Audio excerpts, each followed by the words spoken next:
तो कैसे हैं आप सभी लोग। स्वागत है आप सही का एक बार फिर से आर डी शर्मा क्लास 9 की सीरीज में, जिसमें आज हम लोग कुछ पढ़ने नहीं वाले। आज हम लोग देखने वाले हैं एनसीईआरटी में और आर डी शर्मा में जो चैप्टर डिस्ट्रीब्यूशन में जो डिफरेंस है, एक माइनर सा डिफरेंस है कि जो एनसीईआरटी में आपको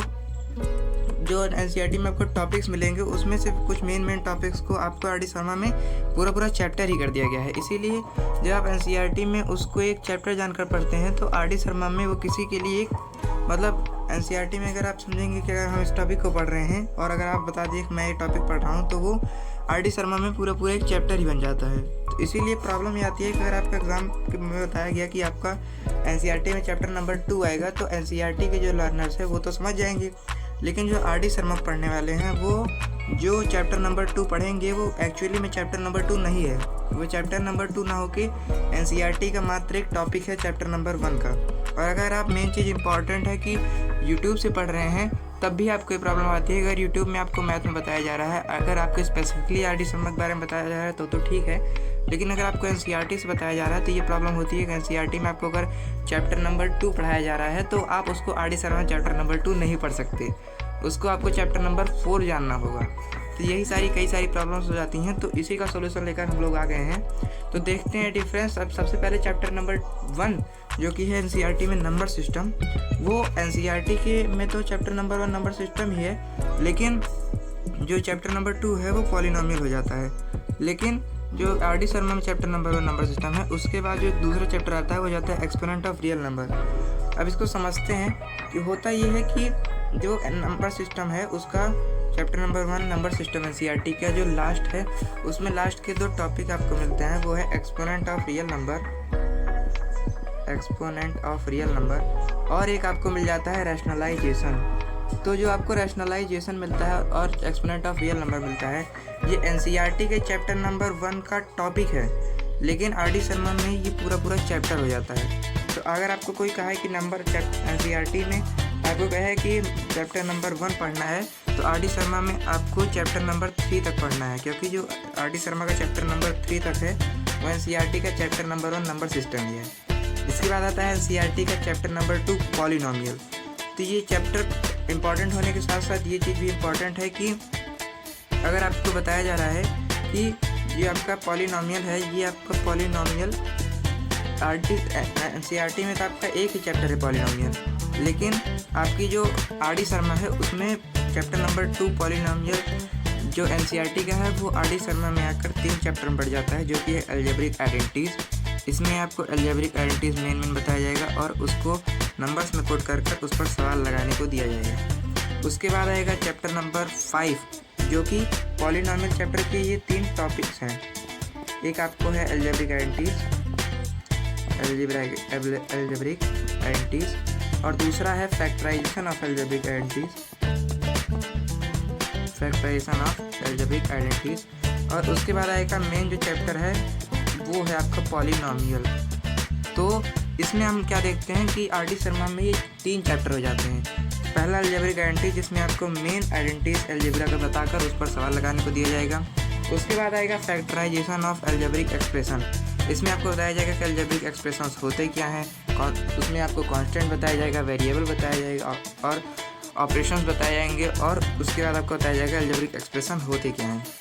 और उसके बाद इसको आपको फैक्टर करना भी बताया जाएगा चैप्टर नंबर 5 में, आर डी शर्मा के चैप्टर नंबर 5 में, जो कि एनसीईआरटी का चैप्टर नंबर 2 का एक टॉपिक रहेगा। तो ये जो उसके बाद आएगा चैप्टर नंबर 6 जो है मेन आपका चैप्टर नंबर 2 एनसीईआरटी का, वो है पॉलिनोमियल। इसमें आपको बताया जाएगा कि पॉलिनोमियल होता क्या है और उसका फैक्टर भी करना बताया जाएगा।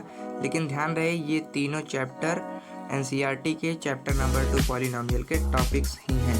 इसके बाद आपके कुछ चैप्टर्स आते हैं जो कि है पहला कोऑर्डिनेट ज्योमेट्री, दूसरा आपका आता है लीनियर इक्वेशन इनटू वेरिएबल, फिर आता है यूक्लिड ज्योमेट्री, फिर आता है आपका 4th जो कि है लाइन्स एंड एंगल, उसके बाद आएगा आपका ट्रायंगल, उसके बाद क्वाड्रिलेटरल और उसके बाद सर्कल, उसके बाद हीरोन्स फार्मूला मेन और उसके बाद फिर आएगा आपका स्टैटिक। तो ये जो आपके 9 चैप्टर्स हैं ये आपके एनसीईआरटी में और आर डी शर्मा में दोनों में क्या है, ये सेम ही है। जो आपको एनसीईआरटी में ये 9 चैप्टर्स मिलेंगे वही आपको 9 चैप्टर्स आर डी शर्मा में मिलेंगे। तो इसके लिए आपको नहीं परेशान होना है। इसके बाद आपको आएगा लास्ट चैप्टर एनसीईआरटी का, जो कि है सरफेस एरिया एंड वॉल्यूम। इसमें आपको ध्यान देना है, जो आपका एनसीईआरटी का लास्ट चैप्टर है सरफेस एरिया एंड वॉल्यूम, ये आपको आर डी शर्मा में पूरा 2 चैप्टर करके दिया गया है। इन दोनों चैप्टर्स में आपको सरफेस एरिया एंड वॉल्यूम ही निकालना है, बस शेप्स अलग अलग कर दिए गए हैं। पहले में आपको निकालना है किसका, पहले में आपको निकालना है राइट सर्कुलर कोन का, राइट सर्कुलर कोन का, और दूसरे में आपको निकालना है स्फेयर का।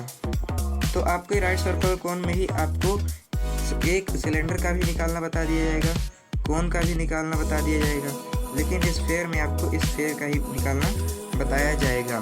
और ये आपकी आर डी शर्मा में आकर 2 चैप्टर हो जाते हैं, surface area and volume of right circular cone, और 16 चैप्टर जो लास्ट चैप्टर हो जाता है वो है सरफेस एरिया एंड वॉल्यूम। ये लास्ट चैप्टर नहीं, 16 के बाद आपका स्टैटिक भी आता है, तो वो आपका लास्ट चैप्टर जाता है। एनसीईआरटी में आपको लास्ट में ये 9 यूनिट जो आपको पढ़नी है, इसको आपको पढ़नी है। उसके बाद आपको दे दिए गए हैं क्या, कुछ प्रूफ्स इन मैथ, जो आपकी आर डी शर्मा में कोई आपको अलग से नॉलेज नहीं देते, वो आपकी पिछले पढ़ी हुई चीज़ों को समराइज़ करते हैं, तो उसमें आपने क्या क्या प्रूफ्स पढ़े थे।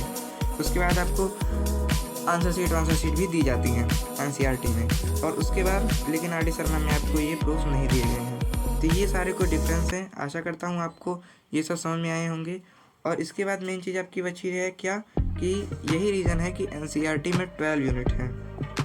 बहुत ध्यान देने चीज़ वाली बात है कि एनसीईआरटी में 12 यूनिट हैं, लेकिन जो आपकी आर डी शर्मा है उसमें 17 यूनिट है। ठीक है, अब ये 17 यूनिट और ये 17 यूनिट और 12 यूनिट को अलग अलग करने में जो चैप्टर्स भाग लेते हैं उनके बारे में हमने जाना, लेकिन ये लेते कैसे हैं इसको आप देख लेते हैं। तो जो आपका एनसीईआरटी है उसमें आपके ऑलरेडी 12 चैप्टर हैं ही, एनसीईआरटी में आपके ऑलरेडी 12 चैप्टर्स हैं। इसके बाद आपका हमने देखा कि जो नंबर सिस्टम चैप्टर है वो आपका आर डी शर्मा में 3 चैप्टर हो जाते हैं। एक आपका नंबर सिस्टम जिसे हमने जाना, और एक एक्सपोनेंट ऑफ रियल नंबर, और एक रैशनलाइजेशन। तो ये आपके 3 चैप्टर जुड़ जाते हैं एनसीईआरटी में।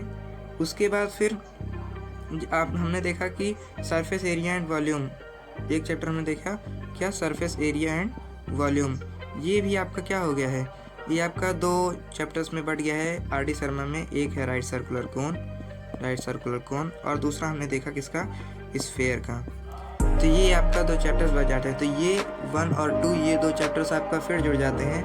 तो ये आपका टोटल हो जाता है 12 + 3 और 2 5, और ये आपका बराबर हो जाता है 17 यूनिट की। तो यही कारण है कि जो आपकी एनसीईआरटी की 12 यूनिट है, ये आगे बढ़कर आर डी शर्मा में 17 यूनिट हो जाती है। तो इसके लिए बिल्कुल निश्चिंत रहिए कि आपको एनसीईआरटी में ऐसा नहीं है कि आर डी शर्मा से कम चीज़ पढ़ाई गई है, पढ़ाई बिल्कुल वैसे गई है। बस आर डी शर्मा में चैप्टर इसलिए बढ़ गए हैं क्योंकि एनसीईआरटी के जो टॉपिक्स हैं वो आपको आगे चल के आर डी शर्मा में उसको क्या कर दिए गए हैं, चैप्टर कर दिए गए हैं। तो आशा करता हूँ आपको ये सारी चीज़ समझ में आई होंगी। तो धन्यवाद आप सभी का अभी तक इस वीडियो में बने रहने के लिए। इस टॉपिक से रिलेटेड आपको जो भी प्रॉब्लम्स हैं उसे कमेंट सेक्शन में प्लीज़ पुट करें।